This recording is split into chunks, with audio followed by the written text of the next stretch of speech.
재직 수련회 두 번째 시간에 참여하신 모든 재직들과 또 이제 성도 여러분들에게 하나님의 큰 은혜가 있기를 기도하고 축복합니다. 여러분, 오늘 재직 수련회는 이 목회 안내서를 함께 보시면서 진행을 하려고 합니다. 혹시 받았지만 집에 두고 왔다, 아직 나는 못 받았다 하시는 분들은 살짝 손을 들어주시면 우리 뒤에 계신 교육자님들께서 좀 나눠주시면 되겠습니다. 일단 가지고 계셔야 됩니다. 제가 쪽수를 말하면서 함께 읽으면서 가겠습니다. 네, 감사합니다. 제가 먼저 한 가지 질문을 하면서 나눔을 시작하고자 합니다. 여러분 잘 들어보시고 한번 생각을 해보세요. 여기가 대답하기가 조금 어려운 장소니까. 건강한 공동체는 어떤 공동체일까요?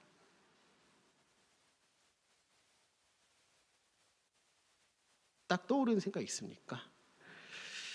뭐 이런 생각을 하겠죠. 사랑이 넘치는 공동체다. 서로 간에 하나님을 예배하는 것을 즐거워하는 공동체다. 뭐 함께 선교하고 봉사하는 공동체다. 뭐 함께 식사 교제를 나누는 공동체다. 뭐 이런 여러 가지 생각들이 있을 것입니다. 그 생각들이 다 맞습니다. 그렇다면 여러분이 속한 공동체는 자신 있게 건강하다라고 말할 수 있겠습니까? 여기서 공동체는 교회일 수도 있고, 교회 내 부서나 어떤 모임이 될 수도 있겠고, 아니면 가정이 될 수도 있겠고, 또 친구들과 만나는 뭐 정기적인 뭐 여행 모임, 뭐 차 나눔, 뭐 이런 모임이 될 수도 있겠습니다. 건강하다라고 자신 있게 말할 수 있습니까? 그렇습니다. 제가 경험한 공동체는 처음에는 건강한 줄 알았지만 깊이 공동체에 들어가서 지내다 보니 건강한가? 건강하지 않은 거 아닌가? 라는 물음을 주는 공동체가 대부분이었습니다. 제가 자라고 속했던 모 교회도 그랬고, 여러분 제가 한번 나눴지만 뭐 교회가 분쟁으로 교회가 다 쪼개졌습니다. 교회 안에 제가 정말 열정으로 가지고 섬겼던 청년부도 그랬습니다. 제가 훈련을 받았던 당시 굉장히 많은 사람들이 모이고 많은 사람이 훈련을 받았던 뭐 선교단체도 마찬가지였습니다. 처음에는 너무나 보기 좋았고, 내가 이곳에 가면 나도 이곳에서 이런 사람이 되고 싶다, 그곳에 속하고 싶다, 그곳에 가면 나도 뭔가 될 수 있겠다라고 생각했던 공동체들이었지만, 막상 그곳에 들어가서 시간이 흘러서 공동체의 핵심적인 역할을 담당하게 되고, 그곳에서 속속들이 알게 되다 보니 건강하지 않았습니다. 여러분, 요즘 교회가 어렵다고 많은 사람들이 이야기합니다. 그래서 초대교회로 돌아가야 한다고 주장하는 분들도 참 많이 계십니다. 그렇다면 여러분, 초대교회는 건강한 공동체였을까요? 성경을 많이 읽으시는 분들이 많은데 신약에 있는 서신서들을 쭉 읽어보셨을 텐데요. 읽으면 과연 그 초대교회가 건강한 공동체입니까? 초대교회로 돌아가면 교회가 건강해질 수 있을 것 같습니까? 신약의 서신서들을 잘 읽어보면 초대교회도 마찬가지로 건강하다고 말하기 힘든 요소들을 읽을 수 있었습니다. 특별히 고린도 교회 같은 경우는 파벌로 나누어져서 예배에도 소란스럽고 질서가 무너지고 서로 간에 함께 공동 식사의 문제에 있어서도 분명히 서로 팔을 나눠서 먹고 부유한 자와 가난한 자들이 나누어지는 그런 현상을 가진 당시에 건강하다라고 말할 수 없는 공동체였던 것이죠.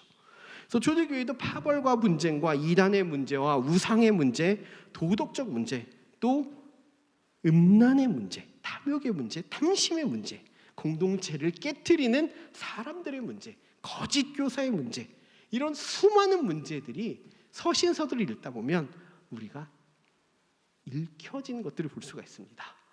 그래서 사도들은 이 교회들에게 치리하고 권면하고 새롭게 하기 위해서 계속해서 편지를 써서 보냈던 것이죠. 요즘은 교통이 발달하기 때문에 바로 갈 수 있었지만 사람들이 멀리 있었기 때문에 서신을 보내고 조금에 내가 가서 이것을 정리하겠다 이런 식으로 서신을 썼던 것이죠. 그렇다면 이 세상에 건강한 공동체는 존재하지 않는 것일까요? 저는 정말 바라고 원하는 것은 누가 봐도 건강한 공동체가 있다고 한다면 모든 것을 내버리고 그 공동체에 소속되고 싶은 마음이 있습니다. 그러나 제가 아무리 찾아봐도 제 모든 것을 포기하고 소속할 수 있겠다라고 말하는 그런 건강한 공동체는 없었습니다. 건강함의 의미가 완전하다라고 한다면 존재할 수 없습니다. 하지만 여기서 건강함의 의미가 관리와 노력을 통해서 이루어가는 것이다라고 한다면 존재할 수 있습니다. 여러분, 요즘 제가 전정열 목사님과 굉장히 친합니다. 10년 이상 같이 알고 지내고 결혼하기 전부터 제가 알고 있었습니다. 그리고 같이 사역도 했고 심지어 전정열 목사님의 결혼식을 제가 다 주관해서 도와줬습니다. 결혼을 제가 시킨 거죠. 어디서 결혼할까요? 교회에서 해라. 업체는 어디서 할까요? 제가 이렇게 할인을 받을 수 있는 업체도 제가 다 소개시켜줬습니다. 결혼식 날 방송실 할 사람이 없대요. 제가 방송실을 했습니다. 조명 행진하는 조명 제가 다 이끌었고요. 나가서 다 했습니다. 그래서 전정열 목사님은 제가 결혼시킨 겁니다. 이 정도로 이렇게 친한데 이 전정열 목사님을 이렇게 오랫동안 잘 알았는데 요즘에 참 낯섭니다. 같이 식사를 하는데 먹질 않는 겁니다. 그래서 전정열 목사님이 운동을 한다는 겁니다. 저한테는 전정열 목사님 운동하는 사람이 아니라 비운동권으로서 3보 이상 걸을 때는 차를 타야 되는 사람입니다. 근데 이룰이 다 깨지고 있습니다. 제 상식성에 제가 경험한 전정열 목사님은 없습니다. 고기를 남기는 것을 보면서 목사님 낯섭니다. 왜 안 드십니까? 이런 말을 하게 됐습니다. 왜냐하면 전정열 목사님이 이제 수요예배 때 설교하셨듯이 건강에 적신호가 왔습니다. 그리고 그 의사 선생님의 말을 듣고 살을 빼십시오. 갔다 와서 표정이 너무 안 좋아서 왜요? 살 빼래요? 제가 그랬거든요. 아무 말도 안 했을 때 어떻게 하셨어요? 그래서 우리들은 살 빼야지 건강해집니다. 제가 그랬거든요. 같은 축복받은 몸매를 가졌기 때문에 네, 그래서 운동을 열심히 하시기 시작했습니다. 그리고 요즘 보면은 얼굴 낯빛이 좋아진 걸 느끼지 않습니까? 살이 빠지고 정장에 단추가 잠기기 시작했습니다. 없는데 이런 얘기해서 죄송한데요. 그렇습니다. 그리고 건강해지는 모습을 매일마다 제가 지켜보고 있습니다. 건강이라는 것은 관리와 노력을 통해서 절제와 조절을 통해서 이루어가는 거입니다. 여러분, 건강 공동체도 마찬가지입니다. 오늘 말씀을 보면 주 안에서 성전이 되어가고 너희도 성령 안에서 하나님이 거하실 처소가 되기 위하여 그리스도 예수 안에서 함께 지어져 가느니라 라고 말합니다. 되어가고 지어져 가는 것, 이게 건강한 모습이라는 겁니다. 건강한 것은 완전해서 아무 흠이 없어서 건강하다라고 말하는 것이 아니라 건강을 이루어가기 위해서 연약한 부분을 단련하고 훈련하고 강화하고 그리고 내 안에 부족했던 부분을 채워나가고 또 운동과 노력을 통해서 건강해지려 노력하는 또 조절과 절제와 인내를 통해서 만들어가는 그것을 통해서 건강해지어가는 거죠. 건강해져 가는 거죠. 그렇다면 우리 교회는 어떻게 지어져 갈까요? 여러분, 지난주 우리 담임 목사님께서 재직 수련의 첫 번째 시간에 새로운 우리 교회의 가치와 비전을 또 목회 철학을 제시해 주셨습니다. 그 내용이 오늘 이 목회 안내서의 7페이지에 담겨져 있습니다. 7페이지 보면 잘 정리되어 있죠. 이제 담임 목사님께서 말씀하신 것들이 글로 표현되어 있습니다. 그리고 13페이지에 차트로 한번 이것을 표현을 해봤습니다. 시간이 나실 때 집에서 꼼꼼히 읽어보시고 이해가 안 된다 하시면 재직 수련의 설교 퐁당을 통해서 또 유튜브를 통해서 한 번 더 보시면 감사하겠습니다. 이것을 넘어가서 제가 오늘 하고자 하는 내용은 이 20쪽부터 보겠습니다. 이것을 바탕으로 이러한 목회 철학과 가치를 통해서 우리 실질적으로 어떻게 방향을 가지고 나아가겠는가라는 것을 보고자 합니다. 여러분, 역대상 12장 32절에 보면 이사갈 자손 중에서 시세를 알고 이스라엘이 마땅히 해야 할 것을 아는 우두머리가 200명이니 그들은 그 모든 형제를 통솔하는 자이며 라는 말씀이 나옵니다. 이는 다윗이 유다를 중심으로 한 베들레헴 중심의 통치 시대를 넘어서 온 이스라엘을 통치하게 되면서 모든 지파에서 군사들을 부르고 일꾼들을, 리더들을 세워가는 장면에서 나오는 겁니다. 그래서 다윗이 용사들을 지파별로 뽑는 가운데 특별히 이사갈 지파에서 시세를 알고 이스라엘 마땅히 행할 것을 아는 우두머리 200명, 많은 사람들 200명을 세웠다는 것입니다. 많은 사람들 중에서 오직 200명. 이들은 형제들을 통솔하는 리더였습니다. 중요한 것은 이 말씀을 통해서 하나님은 하나님의 말씀을 아는 것과 함께 시세, 즉 시대를 아는 사람들을 리더로 세우신다는 것입니다. 시대의 흐름, 시대의 변화를 읽고 말씀을 적절히 적용하면서 그 시대 가운데에 일하시고 역사하시는 그 하나님의 사역에 참여하는 사람, 하나님의 사역을 이끌어갈 사람들을 세웠다라는 것입니다. 그래서 우리는 시대를 아는 것이 굉장히 중요합니다. 그래서 20페이지에 보면 2024년 한국교회 트렌드로 살펴본 한국교회 상황의 내용이 있습니다. 이 책을 가지신 분들도 있을 텐데 한번 그 내용을 책을 간단하게 요약을 해봤습니다.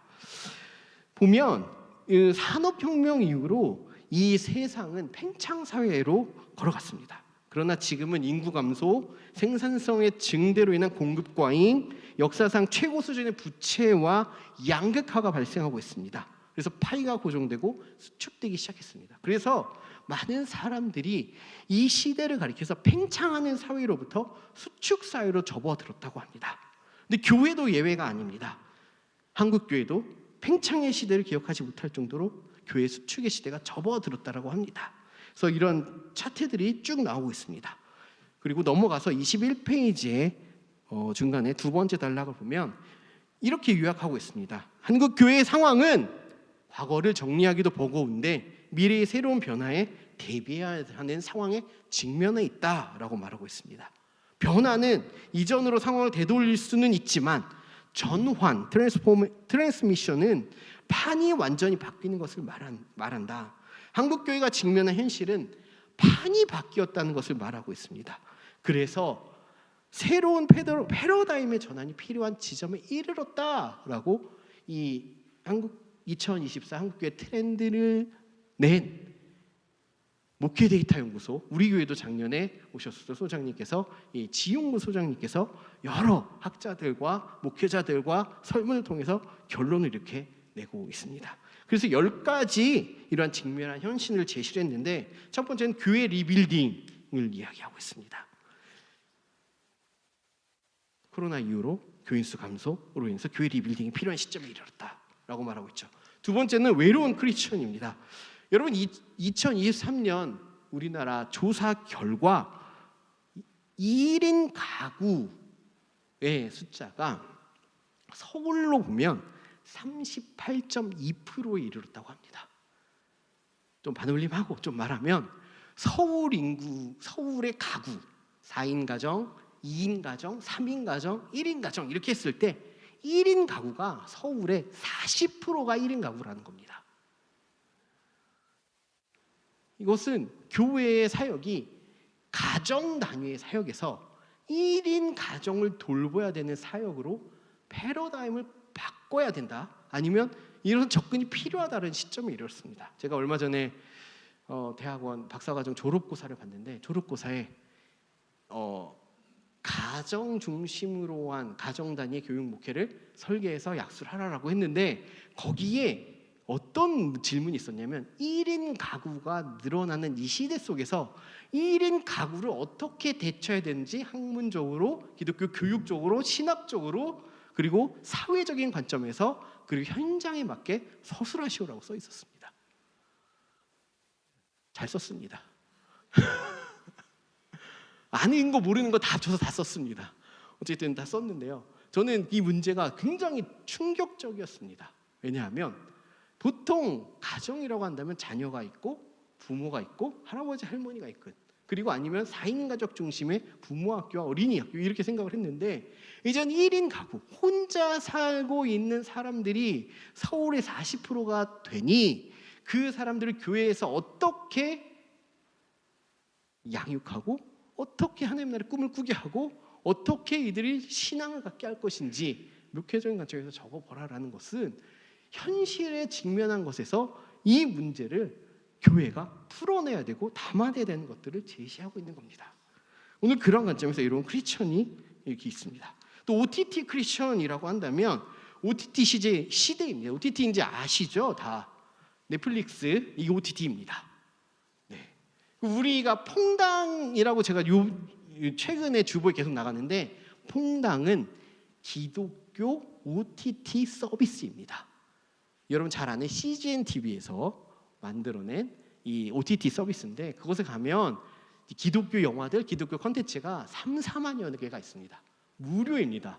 앱을 깔아서 보고 싶은 거 보시면 됩니다. 그리고 거기 상단에 나의 교회를 누르면 우리 교회가 있습니다. 그럼 우리 교회 여러 강의들, 설교들 뭐 이런 것들이 모여져서 거기에서 볼 수가 있습니다.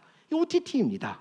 요즘 사람들은 다 OTT를 통해서 내가 원하는 것을 보고 내가 듣고 싶은 것을 보고 또 찾아 듣는 것도 귀찮아서 내 취향이 담겨진 AI 서비스를 통해서 나에게 맞는 것을 제시해주고 그것을 따라가는 시스템을 살아가고 있다는 겁니다. 그래서 교회에서도 개인 맞춤형, 개인의 신앙에 맞춤형 시스템을 구축해야 된다라는 것을 이야기하고 있습니다. 네 번째는 밈 제너레이션인데요. 밈이라고 아십니까? 밈 아시나요? 밈이란 단어 아십니까? 손들어서 누가 하는지 정말 확인하고 싶은데 저도 밈을 이게 다가오지 않아서 여러 번 검색을 했습니다. 밈은 청소년들이 노는 겁니다. 의미도 없고 방법도 없는 노는 겁니다. 예를 들어서 쇼폼 있죠? 릴스라던가 아시죠? 1분 미만의 우리 쇼츠 영상 있잖아요. 그런 것들이 있는데 요즘에 같이 춤추고 동작하는 그 영상들이 1분 미만으로 아이들이 나와요. 청소년들은 그럼 그것을 똑같이 자기도 따라서 찍는 거, 찍어서 올리는 거. 이게 무슨 의미야? 의미 없습니다. 그냥 즐겁습니다. 재밌습니다. 이걸 밈이라고 합니다. 이런 것들, 이 세대 가운데가 지금 주류를 가지고 있고 교회 안의 청년들, 청소년들은 그런 것들을 추구하고 있다는 것을 얘기하고 있습니다. 또 3040 세대를 그다음 말하고 있는데요. 3040 세대가 큰 글자로 여기 써 있죠.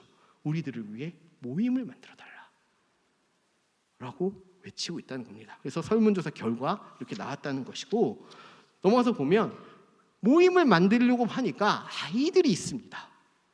아이들을 케어하다 보면 모임이 엉망진창이 됩니다. 그래서 교회 내 아이 돌봐달라. 그리고 우리도 신앙적인 성장을 할 수 있는 모임이 필요하다. 나눌 수 있는 교제를 해달라라는 것들을 이야기하고 있다는 겁니다. 이런 관점에서 저희도 나아가고 있고요. 6번째 교회 거버넌스인데 이제 소통 구조라는 것 그리고 어떻게 여러 가지 권위적인 것을 탈피해서 함께 민주적인 절차를 원하는 그런 것들을 이야기하고 있고 7번째가 되게 중요합니다. 교회 안의 작은 교회, Church in Church라고 하는데요. 이것은 소그룹 운동입니다. 우리가 이미 코로나 시대를 지나가면서 소그룹이 있었던 교회는 계속해서 성장했다라는 결과들이 이미 재작년 코로나 중에도 나왔습니다. 근데 소그룹을 원한다는 겁니다. 아까 말했던 1인 가구들이 외로움을 극복하기 위해서 소모임을 갖기를 원합니다. 내 마음을 나누고 나와 함께 놀이를 하고 신앙을 나누고 함께 할 수 있는 그런 소그룹을 요청하고 있다는 시대라는 것이죠. 8번째는 가끔 기사에서 나오고 있는데요. 어시스턴트 포비아라고 해서 부교육자들을 구하기 어려운 시대가 이르렀다는 겁니다. 되게 기독교 방송에서 이것을 되게 이슈로 잡아서 되게 한번 기획 취재를 했었는데 이것도 한번 이 시대의 흐름이니까 읽어보시면 좋을 것 같습니다. 그리고 9번째는 다시 선교하는 교회. 교회가 성교적 교회가 부상하고 있다는 겁니다. 이것도 한번 읽어보시면 좋겠고, 10번째로 작년에 나는 신이다 뭐 이런 것들이 되게 히트를 쳤었죠. 이런 것처럼 이단들이 더 횡행하고 있는 시대를 말하고 있습니다. 이것도 읽어보시면 되겠습니다. 이러한 시대 속에서 우리 교회는 그럼 어떻게 나가야 되는가라고 해서 5가지 방향성을 제시했습니다. 이 5가지 방향성은 작년 목회 안내서를 보신 분들은 비슷한데? 라고 생각할 수도 있지만, 비슷하지만 조금 더 담아내서 조금 더 확장하거나 업그레이드하는 것으로 볼 수가 있고, 계속해서 필요한 것은 이어서 연장선상에서 나아가는 것이라고 보시면 되겠습니다. 그래서 전체적인 우리 교회 방향은 첫 번째로는 역사, 헤리티지입니다. 100주년을 준비하면서 예수 그리스도의 몸된 교회의 정체성과 하나님 나라의 복음의 방향성 안에서 교회의 본질을 회복하고 예수 그리스도의 몸된 교회, 하나님의 백성들의 거룩한 교제와 하나님 나라의 복음을 전하는 사명을 가진 증인 공동체로 회복하고 나아가고자 하는 방향성을 가지고 나아갈 것입니다. 두 번째는 교육의 파트인데요. 교육은 복음의 전수를 통한 계승과 발전입니다. 다음 세대 교육이 굉장히 어려운 상황에 직면해 있습니다. 그런데 다음 세대만이 아니라 이제는 부모 세대를 포함해서 전 세대를 위한 신앙 교육이 필요한 시점에 이르렀습니다. 부모 세대가 그 집에서 자녀들을 어떻게 신앙으로 양육할 것인가라는 것을 고민할 수 있고, 또 그러한 스킬을 실제적으로 가르쳐주고 함께 기도하고 함께 나아가는 그러한 모델링이 필요한 방향성으로 나아가고자 합니다. 세 번째는 선교와 섬김이 같이 있는데요. 전방향적인 복음의 진보입니다. 현대 선교는 2가지 흐름이 있습니다. 첫 번째는 성경적 교회의 본질을 회복한 선교적 교회입니다. 선교하는 교회가 아니라 선교적 교회입니다. 교회는 본질적으로 선교적이라는 겁니다. 왜냐하면 초대교회가 생겨질 때 보면 믿지 않는 세상, 믿지 않는 도시에 교회가 세워지고 그 교회를 통해서 복음이 전파되고 그리스도인이라는 이름이 생기고 그 교회를 통해서 선교가 이루어졌다는 것입니다. 교회는 본질상 선교적입니다. 복음을 나누고 믿지 않는 자들을 전도하고, 또 우리의 선교하는 열망보다 더 크신 선교하고자 하는 그 하나님의 사역과 사명을 따라서, 하나님의 비전과 부르심을 따라서 나아가는 것이 교회의 역할이라는 것에서 선교적 교회입니다. 이 내용을 한번 읽어보시면 되고, 두 번째는 복음이 필요한 곳을 향한 전방향적인 선교입니다. 예전에는 1세계 국가, 서방에서 제3세계 국가, 못 사는 나라들을 향해서 선교를 하는 것이라고 생각을 했습니다. 그러나 여러분, 유럽의 이야기들을 들으셨죠? 유럽의 교회들 이야기 들으셨죠? 저는 아직 유럽을 못 가봤습니다만 가보신 분들은 유럽의 교회들을 아실 겁니다. 제 후배들이 이제 견습 선교, 유럽으로 단기 선교를 가면 사역자들이 있기 때문에 한 교회에서 사역자를 부름받아서 1년, 2년간 사역을 합니다. 근데 한 교회를 생각하고 갔는데 2교회, 3교회 이렇게 한 사역자가 맡아서 하고 있는 것을 소식을 듣게 되었습니다. 보니까 독일에서 스위스로 넘어가서 사역을 하고, 하루 안에 주일에 오전에 독일 교회 갔다가 오후에 스위스에 있는 교회 갔다가 그 다음에 다시 독일로 와서 또 교회를 섬기고, 이런 일들을 하고 있다는 겁니다. 그래서 그거를 어떻게 하냐 그랬더니 목회자가 없어서, 성도들이 없어서라고 말합니다. 그래서 이제는 선교가 어떻게 이루어지냐면 1세기에서 3세기가 아니라 복음이 필요한 곳, 선교가 필요한 곳을 향해서 여러 다방면으로 나아가는 것이, 전방향적으로 나아가는 것이 복음의 진보의, 지금 선교의 현실이라는 것이죠. 그래서 우리 교회도 이런 방향성을 가지고 나아가고자 합니다. 네 번째는 예배입니다. 예배는 하나님의 영광과 예배에 대한 참여가 중요합니다. 하나님의 영광에 대한 기대와 하나님의 예배에 대한 적극적 봉사와 참여자로 서야 하는 것이 예배의 본질이라는 것이죠. 그리고 5번째는 교제입니다. 교제는 거룩한 만남과 수평적 소통을 통한 서로 간의 안식을 주는 관계를 형성하는 것이 우리의 올 한 해 우리 교회의 방향성입니다. 이러한 것을 가지고 실제적으로 우리가 사역을 진행하고자 합니다. 그래서 한번 넘어가 보시겠습니다. 그래서 38쪽에 보시면 먼저 사역의 실제를 보시면 기존에 해왔던 사역이 조금씩 이렇게 제외되어 있습니다. 왜냐하면 계속해서 진행되는 과정 가운데 있기 때문에 다 담으면 너무 내용이 많아서 같이 정리해서 이렇게 넣었습니다. 갑옷에 보면 역사 헤리티지가 있습니다. 아까 말했던 것이 이러한 차트 안에서 100주년 기념 위원회가 올해 보면은 재직 부서에 만들어졌습니다. 그리고 이 위원회를 통해서 사역들이 이렇게 전개될 예정입니다. 교육을 보시면 먼저는 이제 말씀 회복 운동이라고 해서 이렇게 읽어보시면 되는데 이것은 이제 성인들, 성도들을 향한 양육 체계에 대해서 볼 수가 있습니다. 그래서 45쪽에 보면 양육 체계가 있습니다. 저희 교회 이제 제자 훈련, 신앙 성장을 위한 훈련을 위한 과정입니다. 보면은 새가족 양육부터 시작이 됩니다. 이게 1단계입니다. 처음에 믿지 않는 사람 우리 교회로 왔어요. 그러면은 새가족부에 들어갑니다. 그리고 새가족에서 교육을 받습니다. 이런 과정으로 교육을 받습니다. 우리 교회는 새가족 교육이 없다고 생각하시는 분들도 있을 것 같아요. 한번 새가족으로 와보시면 이것을 경험할 수 있습니다. 우리 정현수 전도사님께서 정말 알차게 교육을 진행합니다. 그리고 그 다음 단계로서 이 새가족이 끝나면 풍성한 삶으로 초대라고 해서 제자훈련의 1단계가 시작됩니다. 새가족들은 무조건 하게 되어 있습니다. 근데 기존 신자들 중에서 기존의 교회에 오래 다니셨지만 내가 제자훈련을 받아보고 싶다라는 마음이 드시고 하나님의 거룩한 부담감이 있으면 이것을 하면 됩니다. 풍성한 삶으로의 초대. 1대1 혹은 1대2로만 진행을 합니다. 깊이 있는 이제 가르쳐 주시는 교육자 목사님들과 깊이 있는 나눔과 교제를 하게 됩니다. 하신 분들 여기 좀 계신데 만족도가 높습니다. 제가 생각하기에. 그런데 저도 참 기쁩니다. 그래서 이것들을 생각하시고 혹시 주변에 이 사람은 신앙훈련이 좀 더 필요하겠다 하면 권면해 주시면 됩니다. 그리고 다음 단계가 풍성한 삶의 첫걸음 단계입니다. 이게 제자훈련의 2단계입니다. 보통 10강으로 진행이 되고요. 10주, 11주, 12주까지 진행이 됩니다. 상황에 따라서. 이 과정은 1대3에서 최대 1대6까지 가능한 과정입니다. 제가 상세하게 설명한 이유는 올해 또 상반기에 열릴 예정인데 신청해 주세요. 그리고 교육자님들과 또 함께 이것을 나누면서 신앙이 성장하는 것들을 경험할 수 있게 될 겁니다. 그리고 그 다음이 풍성한 삶의 기초입니다. 한간에 소문이 났습니다. 제가 이번에 기초를 인도하면서 책을 들고 들어간 것을 봤습니다. 그래서 책이 거의 백과사전 수준이다 해서 저는 이것을 못하겠습니다. 너무 책이 두껍습니다라고 말하시는 분들이 계십니다. 그러나 이제 하신 분들의 이야기를 들으면 책이 두꺼운 만큼 너무나 좋았다라는 것을 저에게 말씀해 주셔서 제가 전달하는 겁니다.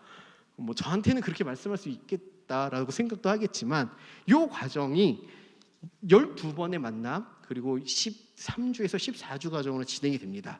이전에 1, 2단계보다도 굉장히 깊이 있는 이야기를 나눕니다. 신앙의 개인적인 문제에서. 그래서 1대1에서 1대3까지만 합니다. 3명까지. 왜냐하면 굉장히 깊이 있는 나눔을 해야 되는 것이고 또 신앙의 개인적인 부분을 깊이 있게 터치해야 되기 때문에 아까 OTT 크리스천이 나왔다라고 했던 것처럼 개인 맞춤형을 해야 되기 때문에 여러 명으로 양육을 할 수가 없습니다. 이 과정이 있습니다. 그리고 나서 소금길 성경 아카데미라고 하는 과정이 있는데 여러분 성경 많이 읽으시는데 성경에 대해서 나눌 수 있는 성경 공부를 할 수 있는 과정을 가능하면 열어보려고 합니다. 작년에도 열어보려고 했지만 여러 가지 상황과 시간이 맞지 않아서 진행되지 못했습니다. 올해도 열어보려고 합니다. 같이 기도해 주시면 감사하겠습니다. 그리고 미래공동체로 넘어가면 좋겠습니다. 미래공동체 사역은 쭉 있는데요. 먼저 미래공동체 앞에 설명하는 내용을 보면 미래공동체라고 할 때 우리는 다음 세대만 얘기할 수 있습니다. 그러나 한국교회 교육이 이제는 패러다임이 바뀌고 있습니다. 다음 세대만이 아니라 온 세대로 확대되어야 한다는 것이 요즘의 방향성입니다. 그래서 어린 시절만의 교육이 아니라 그리스도의 형상을 닮아서 성화와 영화를 이루는 단계까지 나아가는 그것을 위해서 신앙의 초보로부터 신앙의 완전히 이끌미가 되는 이 단계, 신앙의 부모가 되는 단계까지 돼야 되는 그 모든 과정을 이제 교육이다라고 가지고 있습니다. 그리고 이를 위해서 뭐 생애 주기별 교육, 그리고 또 내 상황에 맞는 그런 교육, 자녀의 연령에 따른 교육, 이런 것들을 여러 가지로 세팅을 할 예정에 있습니다. 그리고 그런 실제적인 사역을 계획하고 있습니다. 그래서 미래공동체 사역 계획을 쭉 읽어보시면 좋을 것 같아요. 쭉 보시고 작년에 이어서 하는 것도 있고 새롭게 하는 것도 있습니다. 그리고 55페이지에 보시면 청년부가 아니라 청년마을로 바뀌어서 나왔습니다. 청년부라고 하는 것은 부서의 개념이자 청년마을이라고 할 때 우리가 목장 예배를 드렸잖아요. 청년부는 이미 목장으로 진행을 하고 있고, 오늘 지금 2024년도에는 4개의 목장이 개설되어 있고 하반기에는 배가 될 예정에 있습니다. 그래서 아예 목장이 정착이 되어 있기 때문에 청년 마을의 목장들로 나눠져 있습니다. 그리고 신혼부들 3040 우리를 위한 모임을 만들어 달라, 저희 교회가 응답을 했습니다. 그래서 신혼 1목장, 신혼 2목장이 존재합니다.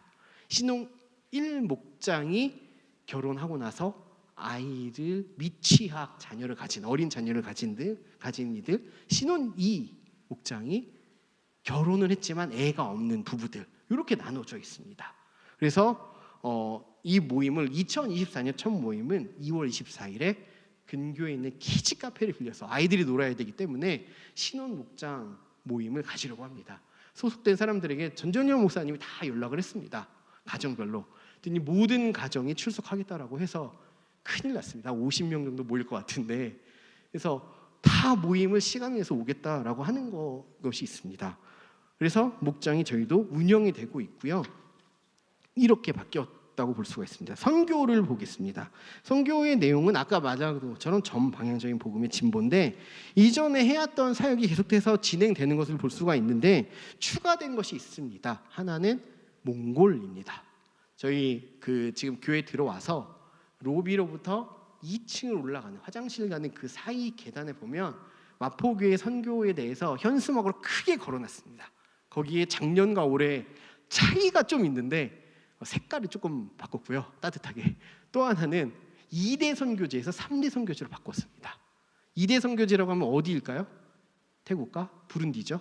그래서 몽골이 추가되었습니다. 몽골은 이제 후레대라고 해서 기독교 IT 대학을 저희가 선교지로 삼아서 후원하게 되었습니다. 그래서 이곳에서도 청년부는 이미 6월에 몽골 후레대로 단기 선교를 가기 위해서 이미 그쪽과 연락이 됐고 지금 일정을 잡아서 사역을 조율하고 있는 상황입니다.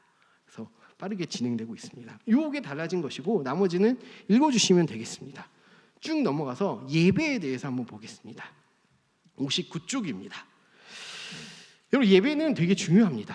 요한계시록 5장 13절 말씀에 보면 내가 또 들으니 하늘 위에와 땅 위에와 땅 아래와 바다 위에와 또 그 가운데 모든 피조물이 이르되 보좌에 앉으신 이와 어린 양에게 찬송과 존귀와 영광과 권능을 세세토록 돌릴지어다 하니, 이게 바로 우리의 예배의 완전한 모습입니다.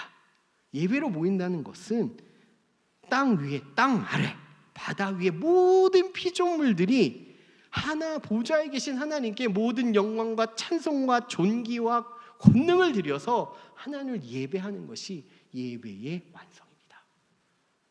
우리 예배도 그래야 됩니다. 우리가 예배할 때에 나만 예배하는 것이 아니라 우리 교회가 예배하는 것이고, 이 시간에 전 세계에 있는 하나님을 예배하는 모든 교회가 예배하고 있는 것이고, 그 예배에 호응해서 영적인 세계 안에서 모든 피조물들이 하나님을 예배한다는 것을 인식해야 됩니다. 그리고 내가 하나님께 드린 이 영광스러운 찬양이 나만 부르는 것이 아니라 하늘의 천사들과 모든 피조물들이 하나님께 찬송을 드리고 있고 그곳에 내가 참여하고 있는 것이다 라는 인식으로 예배해야 된다는 겁니다.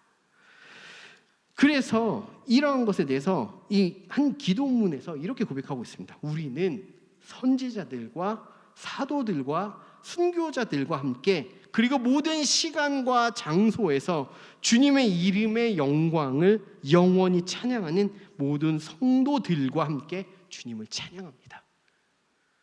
선지자들과 사도들과 순교자들과 함께 시간과 장소를 초월해서 주님의 영광을 찬양하기 원하는 모든 존재들과 함께 성도들이 주님을 찬양하는 것, 그것이 예배라는 것이죠. 이런 예배를 우리가 회복하고자 합니다. 그리고 쭉 좀 아래 단락으로 내려가 보면 우리 한국 교회의 예배, 전통 예배라고 하는 것이 사실은 한국에 들어온 선교사들이 당시의 집회 형식을 가지고 와서 그것을 가지고 예배 형식을 틀을 만들었습니다. 그래서 세 가지가 있는데 그것은 열정적인 찬양, 두 번째는 이분법적 대조가 강조되는 복음주의적 구원 설교, 세 번째는 복음과 회심으로의 초대로 이루어졌습니다. 예배하게 연구하시는 이 책들을 제가 가져온 건데 이러한 형태가 굉장히 우리나라의 교회 성장과 예배에 큰 영향력을 줬지만 사실은 성경에 나타난 예배 그리고 장로교 전통 가운데 이루었던 예전적인 예배 행동과는 약간의 부족한 면이 있습니다.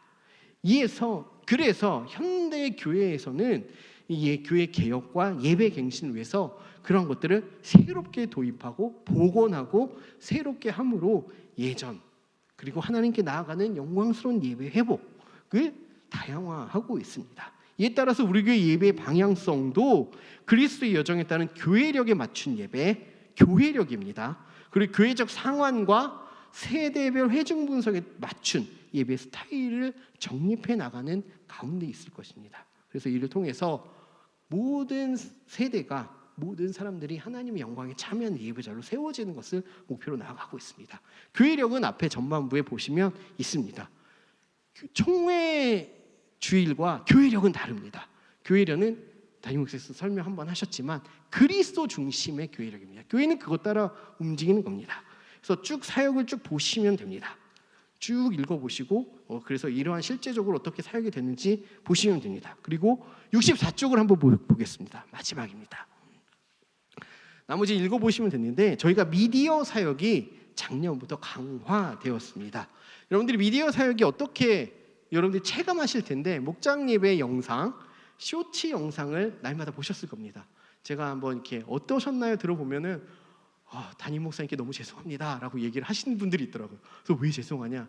담임 목사님 설교 보는 것보다 쇼츠 영상을 보는 게 저한테 더 은혜가 됩니다. 이런 얘기들을 여러분들이 하셨습니다. 그래서 담임 목사님께 죄송할 게 뭐가 있나요? 제가 말씀을 드렸는데 어쨌든 이 쇼츠 영상이 가지고 있는 것들도 결국은 담임 목사님 그 설교를 컨텐츠화해서 주중에 다시 한번 리마인드하고 그것을 통해서 살아낼 수 있도록 신앙을 권면하기 위한 하나의 목회적 방법이라고 저는 볼 수 있습니다. 이를 위해서 미디어실을 만들었고 장비를 구입했고 미디어 사역을 전담하는 우리 찬양 인도도 하시는 우리 석진태 전도사님을 세웠습니다. 그래서 석진태 전도사님이 굉장히 편집을 잘합니다. 너무 잘합니다. 영상 편집을. 그리고 이것을 위해서 여러 명의 사역자가 협조하면서 같이 사역을 하고 있습니다. 그리고 또 한 가지는 미래 공동체, 온라인 미래 공동체가 만들어졌습니다. 그래서 연령에 따라서 영상을 만들어서 예배 영상을 제공하고 있습니다. 그 주보에 그 사진을 찍으시면 그 영상을 볼 수 있을 텐데 한번 꼭 봐주셨으면 좋겠습니다. 그리고 2024년에 들어서 놀라웠던 것은 우리 교회 등록교인보다 그 영상을 보는 수가 훨씬 많습니다. 조회수가 1000이 넘는 영상이 계속해서 나오고 있습니다. 제가 그래서 이게 매크로를 돌렸냐, 누구 지인들을 돌려서 클릭을 시켰냐라고 음모론을 계속 제기하고 있는데 사실 접속 지역을 보면 서울뿐만 아니라 지방, 해외, 미국 이런 데서도 관리자 모드로 볼 수가 있습니다. 접속한 지역들이 다양화되고 있습니다. 무엇을 의미합니까? 우리 교회에서 우리 교회 나오는 아이들을 위해서만 우리가 교육하는 것을 가지고 해왔다면 온라인 미로 공동체는 예배 드릴 수 없는 환경과 상황과 여건 가운데 있는 모든 아이들, 다음 세대들에게 예수 그리스도의 복음을 전하는 일들을 우리가 감당하고 있는 겁니다. 우리 교회 그 온라인 미래 공동체는 뭐 숫자로 말하면 좀 이상하겠지만 1,000명이 넘는 부서입니다. 놀랍지 않습니까? 저는 이것을 조회수를 보면서 깜짝 놀랐습니다. 그리고 이 사역은 우리 교회가 감당해야 되는 사역이 아닌가라는 생각이 듭니다. 열방에 영상을 찍어서 만들어서 했더니 많은 사람들에게 보고 있고, 그리고 사역자가 없는 어린이 몇 명 있는 부서에서도 이것들을 차용해서 보고 있다는 것, 굉장히 교육과 선교가 같이 이루어지는 거라고 저는 생각을 합니다. 그래서 이 미디어 사역을 소개하고 싶었고, 또 이러한 사역이 조금 더 확대되어서 이제는 저희가 이제 모르는 찬양들이 있어서 부르고 싶은데 못 부르는 분들이 계시더라고요. 그래서 제가 제안한 바, 저희가 한 달 동안 불렀던 찬양들, 2부 예배나 불렀던 찬양들을 우리 정말 목소리가 좋은 전정경 목사님께서 한번 찍어서 유튜브 송 리스트를 해서 공개하려고 합니다. 우리 교회에서 불렀던 찬양, 부를 찬양으로. 그래서 찍어서 시간이 되면 그것을 나가게 됐는데, 그러면 그것을 들으시고 불렀던 찬양이면 다시 묵상을 하게 되는 것이고, 생소한 찬양이면 들으면서 익숙하게 돼서 다시 교회에서 예배드리면서 사용할 수 있도록 이렇게 만들려고 합니다. 제가 전정영 목사님과 오랫동안 알았는데 전정영 목사님 별명이 성시경 목소리였습니다. 되게 웃으시죠? 지금은 찬양인도를 하면서 목이 많이 가서 그렇게 정말 달콤한 이 솜사탕 같은 목소리가 안 나오고 있는 것 같은데, 성시경의 목소리다. 눈 감고 들어야 된다. 눈을 보면 그렇지 않다. 성시경은 너무 다르기 때문에. 그래서 유튜브 영상을 들으면서 달콤하게 하나님께 고백하는 목소리를 들으면서 주중에서 예배하고, 또 주일에도 모르는 찬양이 없이 찬송을 부를 수 있는 그 환경을 올해는 시도하고자 합니다. 이를 위해서 기도해 주시고 또 함께 사역해 주시면 감사하겠습니다. 또 뒤에 있는 이 부록으로서 교회 행사표가 있습니다. 최대한 저희가 하는 사역들을 일정에 맞게 넣으려고 노력을 했습니다. 그럼에도 불구하고 그 상황에, 그 시점에 못하는 사역도 있습니다. 그래서 그런 것들은 양해해 주시고, 이렇게 진행될 예정이니 이것을 그냥 한번 보고 덮지 마시고 이것을 가지고 계시면서 이때 우리 교회가 이런 사역을 하는구나, 다른 부서는 이렇게 하는구나, 미래공동체는 이렇게 하는구나 라고 해서 기도해 주시고 협조해 주시면 참 감사하겠습니다. 자, 이러한 계획들이 목회자들이 함께 논의하고 기도하며 세우면서 가졌던 것인데, 이것을 왜 세웠냐라고 할 때, 하나님 나라의 권속인 우리 성도들이 예수 그리스도 안에서 함께 지어져 감으로써 하나님 나라를, 오늘 주어진 하나님 나라를 살아가면서 하나님의 영광을 주어진 매일의 삶의 환경 속에서 드러내고, 제자 훈련을 통해서 하나님을 깊이 알아가고 신앙이 계속해서 성장해 감으로, 또 소그룹의 목장의 활성화를 통해서 서로를 향한 나눔과 중보기도, 그것이 넘치는 그러한 건강한 교회가 되기를 너무나 소망하고 너무나 꿈꾸기 때문입니다. 저는 그런 교회가 되기를 너무나 열망합니다. 항상 기도하는 것이 그겁니다. 제가 담임 목사님도 아니지만 전 교회에서 그렇게 기도합니다. 하나님, 우리 교회 참 하나님의 건강한 교회가 됐으면 좋겠습니다. 시끄러운 교회 됐으면 좋겠습니다. 욕으로 시끄러운 게 아니라, 분쟁이 아니라 친교실에서 목장 나눔하면서 서로 시끄러워서 목소리가 점점 커져갖고 옆에 테이블보다 우리가 더 크게 나눠야 돼, 이런 시끄러운 교회. 중보기도 하는 소리로 가득해서 교회가 시끄러운 교회, 찬양 소리로 가득해서 시끄러운 교회가 됐으면 좋겠습니다 라고 날마다 기도하는 기도의 제목입니다. 여러분, 하나님은 우리 가운데 일하십니다. 무엇을 이루기 위해, 결과를 위해서 일하시는 것이 아니라 예수 그리스도의 복음 안에서 충만한 은혜를 누리며 사는 우리가 하기 위해서, 그래서 복음을 살아감으로 세상에 하나님의 사랑을, 외로운 시대라고 하는 이 세상 속에 하나님이 너를 사랑한다, 하나님이 너를 외롭게 두지 않는다라는 것을 나누기 위해서 하나님은 우리 가운데 일하십니다. 이러한 하나님의 일하심에 신뢰하고 하나님의 사역에 동참하고 하나님의 행하심에 경탄하면서 2024년 우리 교회 함께 기도하며 함께 지어져가는 저와 여러분들이 되셨으면 참 좋겠습니다. 그래서 또 시간이 흘러갈수록 이 교회 안에 하나님의 예배소리 가득하고 중보기도 가득하고 또 나눔이 가득한 우리 교회가 되기를 소망합니다.